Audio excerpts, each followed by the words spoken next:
Bonjour à tous et bienvenue dans cette nouvelle édition du Grand JT des Territoires. Voici tout de suite les titres de l'actualité. Au sommaire de ce Grand JT, le témoignage de l'archéologue René Elter, membre de l'ONG Première Urgence Internationale. Il était dans la bande de Gaza lors de l'attaque du Hamas et Vosges Télévision a recueilli son témoignage à son retour, vous allez voir. Ils sont policiers et athlètes de haut niveau. Ils défendront les couleurs de la France aux Jeux Olympiques. TV78 les a accompagnés lors d'un regroupement au Centre national du football de Clairefontaine. Et puis avec notre partenaire Via Occitanie, nous vous emmènerons découvrir le premier café à chiens. Ce lieu toulousain qui ne désemplit pas a pour ambition de permettre de partager un moment câlin avec notre meilleur ami et pourquoi pas de l'adopter. Commençons ce journal avec le souvenir, celui du 11 novembre et du 13 novembre. Le 13 novembre 2015, Sébastien était au Bataclan avec un ami, venu du Sud spécialement pour assister au concert des Eagles of Death Metal dans la fosse. L'homme a survécu au drame. 8 ans après les attentats, il a tenu à se recueillir auprès des familles des victimes, comme chaque année. Pour Sébastien, après le drame, il est plus que jamais important de célébrer la vie. Mélanie Faure l'a rencontré pour 20 minutes TV. Écoutez. Je suis là pour rendre hommage à ceux qui ont injustement perdu leur vie ce jour-là et pour célébrer de l'autre côté le fait d'être encore là, de pouvoir aimer, respirer, profiter. Je viens chaque année à Paris pour faire cette commémoration qui est vitale pour moi. J'étais avec un ami que j'ai heureusement pas perdu ce soir-là et qui vient d'être papa aujourd'hui. C'est extraordinaire comme l'univers s'équilibre. Et aujourd'hui, voilà, c'est une victoire de la vie, une double victoire de la vie aujourd'hui. J'ai appris ça en venant.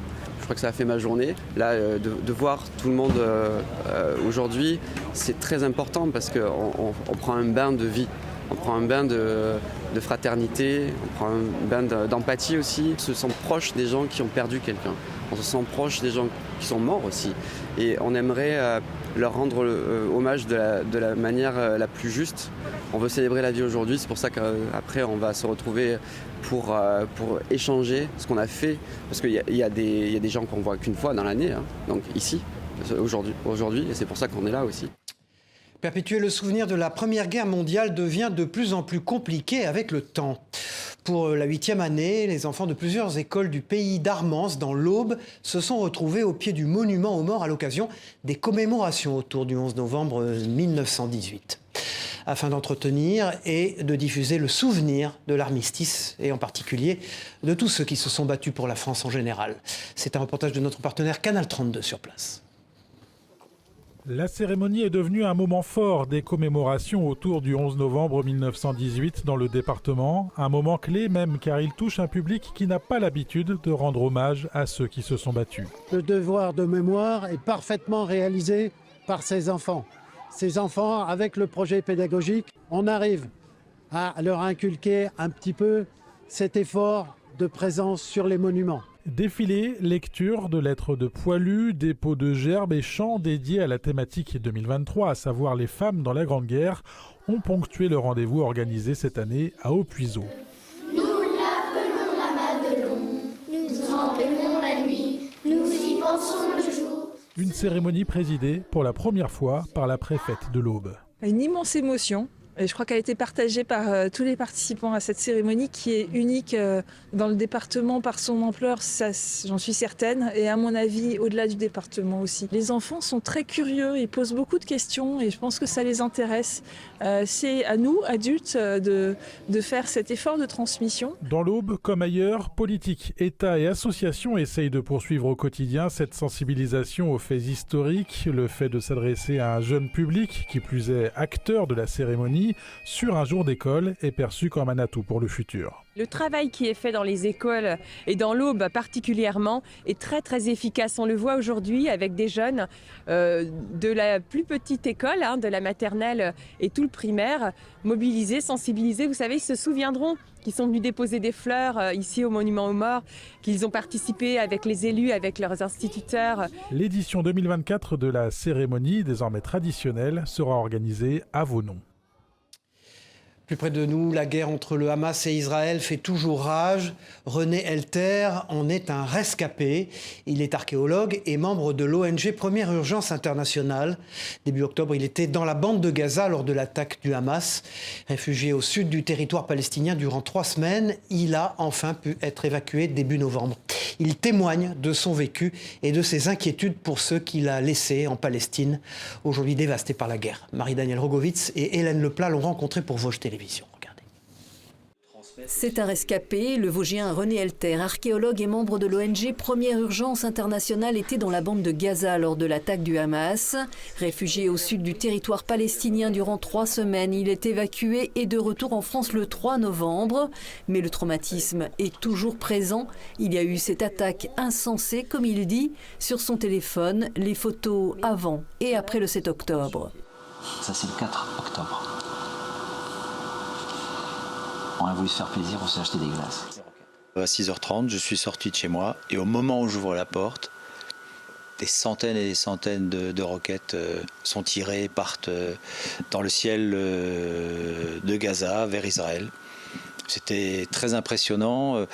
J'avais l'impression en fait qu'une énorme pieuvre en fait était en train de se réveiller et qu'elle agitait ses tentacules tellement qu'il y avait de roquettes. Il peine à trouver ses mots pour ces 3 semaines passées à se protéger des bombardements incessants. Quand vous avez des roquettes qui partent dans un sens, elles vont bien tomber quelque part. Et puis ensuite, vous avez des bombes qui tombent pas loin de vous. Et vous pouvez constater par le bruit, parce que on a eu cette chance justement de ne pas être exposé directement, mais par le bruit, vous entendez des immeubles qui s'écroulent. Il a laissé derrière lui son équipe et surtout ces jeunes Palestiniens d'une vingtaine d'années qu'il formait au métier de l'archéologie, à la valorisation du patrimoine. Et son téléphone qu'il ne quitte pas lui permet de rares contacts, mais n'ôte pas son inquiétude. Ça, c'est une journaliste d'Al Jazeera. J'ai essayé de lui écrire, je ne sais pas si elle est encore vivante. La tragédie humaine prime, mais la guerre n'épargne pas non plus les sites archéologiques dont il avait la responsabilité. En fait, on était en train de clore un très gros chantier qu'on a commencé au début de cette année. Donc c'est un cimetière de la période romaine qui est daté entre le 1er siècle avant Jésus-Christ et le 2e siècle après Jésus-Christ. Un ensemble totalement inédit pour la région. Par sécurité et parce que ce n'est pas son rôle, il se refusera à commenter le conflit. Il concédera juste que l'attaque du Hamas a été un électrochoc. Aux gouvernants du monde, dit-il, d'éteindre le feu.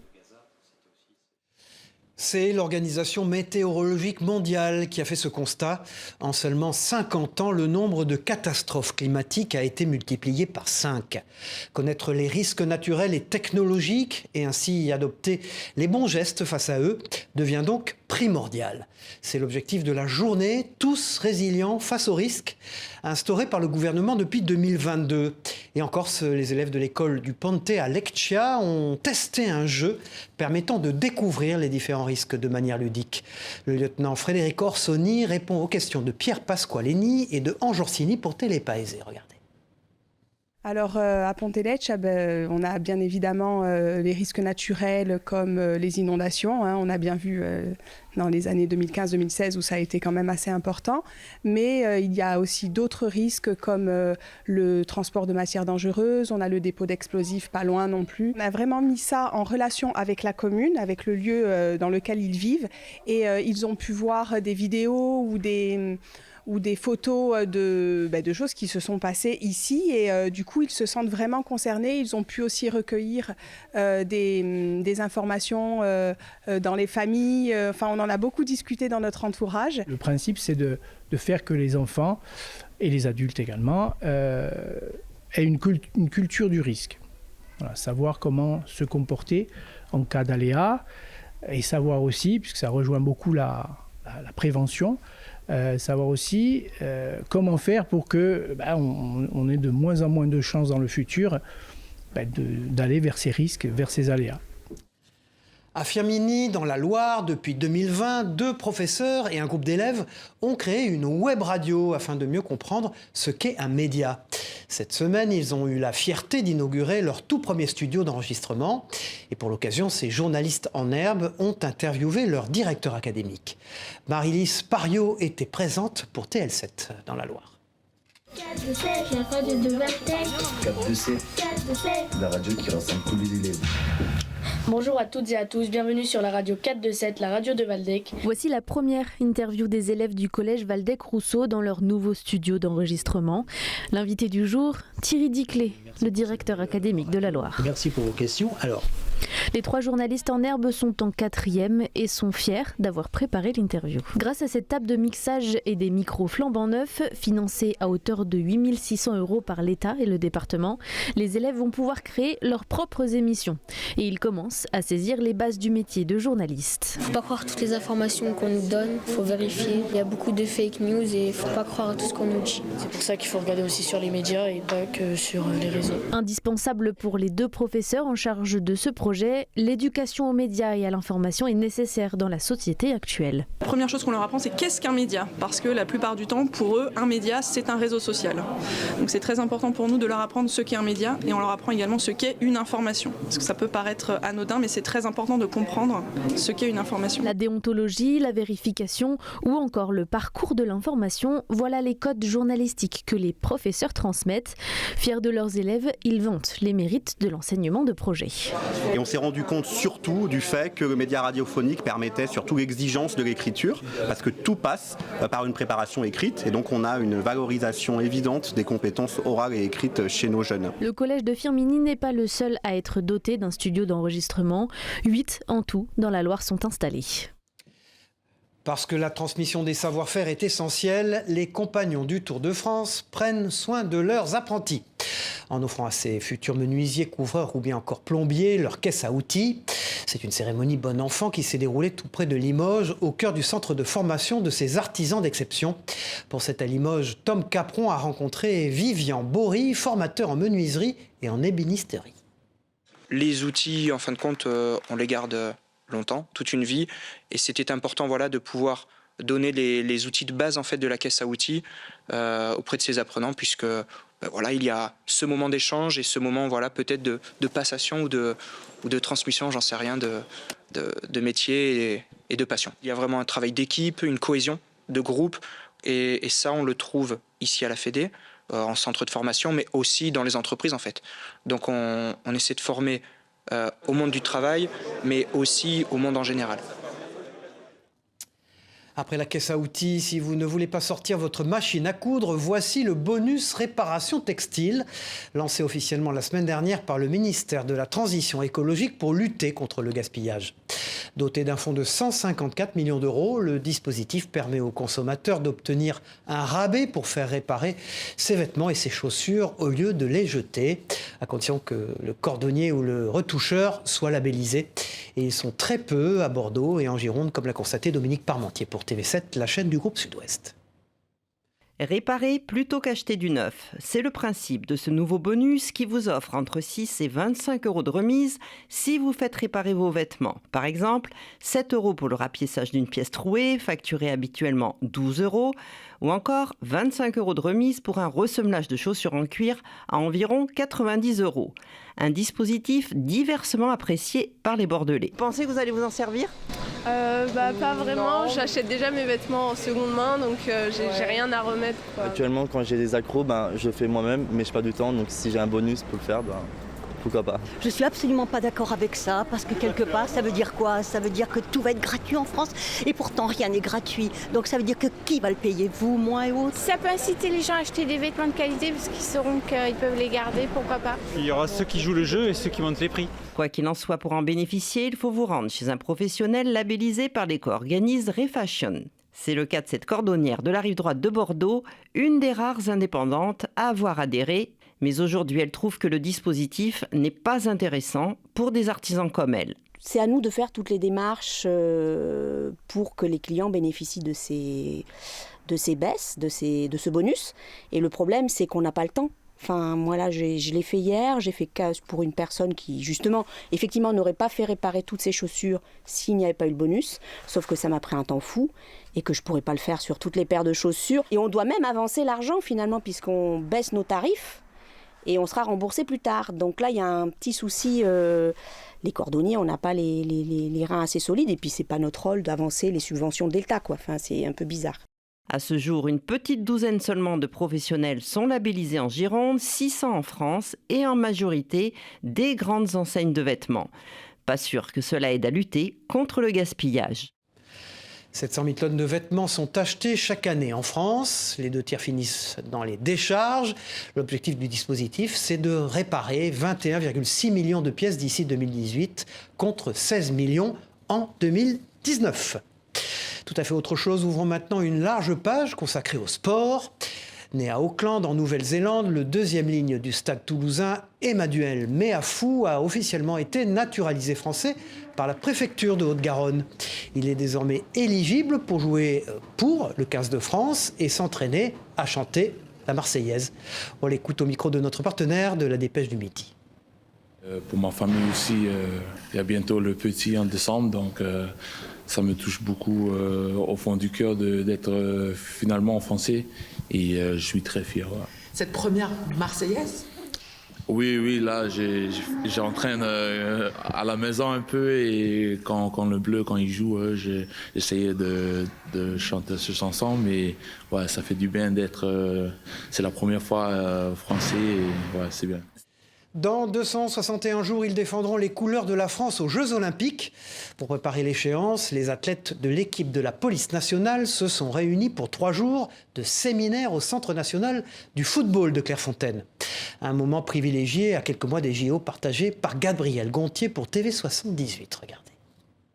3 jours dédiés à l'optimisation de la performance. La 60aine d'athlètes de l'équipe police nationale a participé à son dernier rassemblement au Centre national de Clairefontaine. Un moment privilégié à quelques mois des Jeux Olympiques. On a fait beaucoup d'activités autour de la prépa mentale, que ce soit sur l'évaluation de la personnalité ou sur des points d'ancrage. Pour moi, c'était une découverte déjà au niveau de la structure, parce que c'est la première fois que je venais ici. On a pu découvrir les sportifs qui ont intégré le dispositif récemment. Aujourd'hui, on est 65 sportifs, donc c'était très enrichissant. On arrive à rencontrer des champions médailles olympiques, on se retrouve à Clairefontaine dans le centre de football. Enfin, c'est des opportunités qu'on ne croise pas ça tous les jours et c'est grâce à la police. L'objectif du séminaire, le partage d'expériences et la préparation physique et mentale. Durant 3 jours, les athlètes ont pu s'essayer à différentes activités collectives. Un séjour durant lequel les sportifs ont également pu rencontrer d'anciens médaillés, également membres de la police. Avec David Douillet et d'autres sportifs de haut niveau, on est venu pour donner nos expériences autour des Jeux Olympiques. Voilà, comment aborder cet événement planétaire. Il y a du potentiel, il y a surtout un bon engouement. Il y a des jeunes qui sont donc très ambitieux. Une initiative permise par la police nationale qui soutient depuis 1982 les athlètes qui évoluent dans ses rangs. On a fait un grand dîner hier soir. On a les directeurs de la police nationale qui sont venus à leur rencontre. Et c'était important pour les athlètes de voir à quel point en fait, l'institution s'investit pour leur soutien. Et ce n'est pas sans émotion que la commissaire a dit au revoir à sa promotion.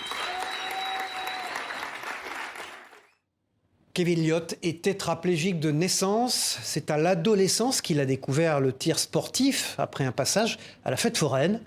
Après une première participation au JO de Tokyo, il espère décrocher le sésame qui lui permettrait de représenter la France au JO de Paris en 2024.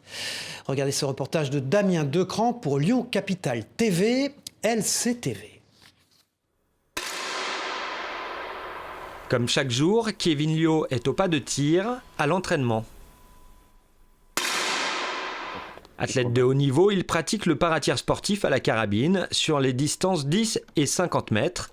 Tétraplégique de naissance, il se passionne pour cette discipline dès son plus jeune âge. J'ai commencé le tir ça fera bientôt presque 20 ans.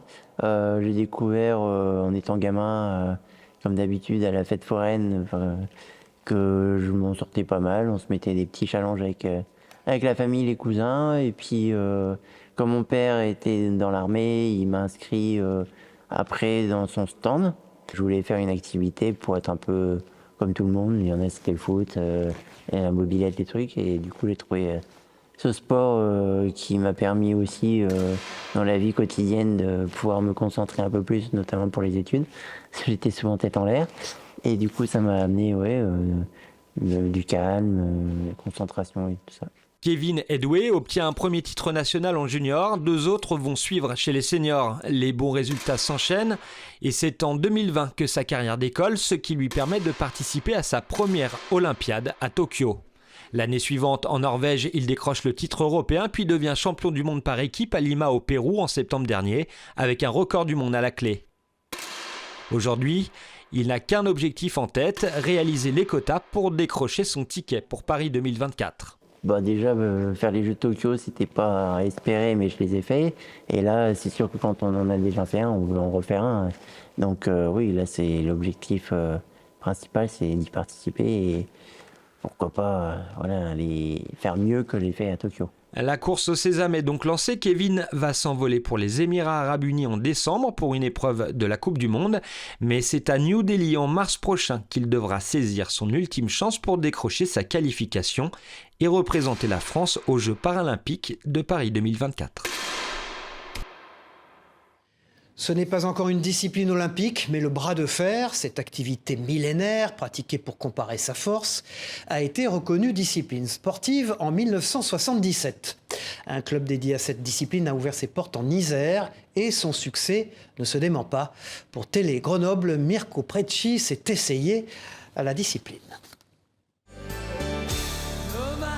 Pomme contre pomme, face à face, c'est une guerre de force qui se joue sur la table de bras de fer. Freedom Fitness est le premier club à proposer ce sport en Isère. Depuis son ouverture en juillet, le club accueille de nouveaux adhérents toutes les semaines. J'ai rejoint le club il y a à peu près 1 mois. J'ai commencé cette discipline parce que j'ai vu les autres pratiquer. Et du coup, ma curiosité a pris le dessus et j'ai voulu en savoir plus. C'est pour aller chercher mes limites parce que je sais que ce n'est pas uniquement la force qui joue dans cette discipline, c'est également beaucoup de technique. Ça fait 3-4 ans que je me suis intéressé au bras de fer. Et puis là, ça fait 6 mois qu'on commence à s'entraîner pas trop mal. Mais bon, on tâtonne, quoi. Même en s'entraînant pas très bien techniquement, au début, on a une bonne progression. Cette épreuve de force est une activité millénaire pratiquée pour se comparer à un ami, à un rival ou à un membre de sa famille. Le bras de fer a été reconnu comme discipline sportive en 1977. C'est aujourd'hui un sport codifié avec ses règles et ses techniques. C'est pas le bras de fer qu'on peut faire dans les bars ou autres. Il y a des règles, il y a un travail spécifique à faire pour pouvoir progresser dedans. On peut croire que celui qui est le plus fort, plus costaud, va être forcément le meilleur sur table. Or, ça n'a rien à voir. Au bras de fer, la clé, c'est le poignet. Les adhérents travaillent spécifiquement les muscles pronateurs et fléchisseurs des avant-bras. Dans le bras de fer, en fait, il y a 2 axes à travailler. Ce qu'on appelle le rise et le cup. Le poignet est super important au bras de fer. C'est avec le poignet qu'on peut désactiver la force de l'autre. Chacun applique sa technique et puis s'adapte en fait à la technique qu'il subit. Donc c'est très rapide. Un match ne dure que 5 secondes. Les plus serrés peuvent s'allonger jusqu'à 40 secondes. Dans de nombreux pays de l'Est, le bras de fer est le sport national. En France, la discipline ne compte que 17 clubs pour 350 licenciés. Partons maintenant à la découverte d'un concept original. On connaissait les cafés à chats. Place désormais au premier café à chiens à Toulouse. Le lieu unique en Occitanie a pour ambition de permettre de partager un moment câlin avec notre meilleur ami et pourquoi pas de l'adopter. Pour Via Occitanie, Hervé Lisa a eu du mal à résister à la tentation. Câliner un chien tout en buvant un thé ou en mangeant une tarte, c'est ce que propose ce salon dans le centre-ville toulousain. Je pense qu'ils sont l'odeur de mon chien sur mes vêtements. Des chiens appartenant au gérant, mais aussi en recherche de foyer, comme Melon, cet ariégeois de 6 mois. Le Canité veut sensibiliser sur une adoption réfléchie et responsable. Il a été récupéré par l'association Musotopia, donc c'est une association de protection animale qui récupère des chiens abandonnés et ou maltraités et qui les place dans des familles d'accueil. Et nous en fait on collabore avec cette association toulousaine et l'idée c'est qu'on mette en lumière ces chiens qui sont à la recherche d'une famille et qu'en venant au Canité, eh bien, le processus d'adoption ou de trouver une famille d'accueil soit beaucoup plus rapide. Pas question de chouchouter ces animaux n'importe comment, sur chaque table, une charte sur le comportement à adopter. On parle un petit peu à la place du chien pour que ça soit mieux perçu, comme par exemple « laisse-moi venir à toi », ne m'appelle pas plusieurs fois par mon prénom, j'ai la tête qui tourne, pour que les gens en fait se rendent compte que ce sont des animaux, des êtres vivants et qu'il y a une façon de s'adresser à eux et que ce ne sont pas des peluches. Un concept dans le respect de l'animal qui séduit la clientèle. Ça m'a tout de suite plu de savoir qu'il y avait des chiens, qu'on pouvait passer du temps avec eux dans un café, pouvoir travailler. C'est toujours agréable de venir manger dans un salon de thé et en plus avec les chiens ça rajoute un petit plus. Moi j'adore. Et pour ceux qui souhaiteraient amener leurs chiens, des ateliers spécifiques sont programmés. 2 fois par mois environ, on organisera un événement canin. Il peut y avoir des ostéopathes animaliers par exemple, ou une éducatrice comportementaliste qui viendront, feront une petite conférence, mettront en place quelques ateliers. Des événements autour du bien-être animal donc. Le café est ouvert tous les jours, du mardi au samedi. Et puis le prix de Flore 2023 a été attribué à Maria Pourchet, qui a été récompensée pour son roman Western. Avec ce 7e roman, la Vosgienne native d'Épinal signe un des textes marquants de la rentrée. Western raconte la rencontre d'Alexis et de Chloé, un acteur à succès et une femme qui a décidé de vivre seule avec son fils, retranché du monde et à la campagne. Chloé Becbédé a recueilli sa première réaction. Abel Quentin, Bravalec, Angot, dans ces noms-là, tout est littéraire, tout est rock, tout est pointu. C'est exactement le club auquel on a envie d'être identifié. Je suis très très fière de rejoindre notre club. Voilà, c'est la fin de cette édition. Merci à tous de l'avoir suivi. On se retrouve très vite pour une nouvelle édition du Grand JT des Territoires. Au revoir à tous.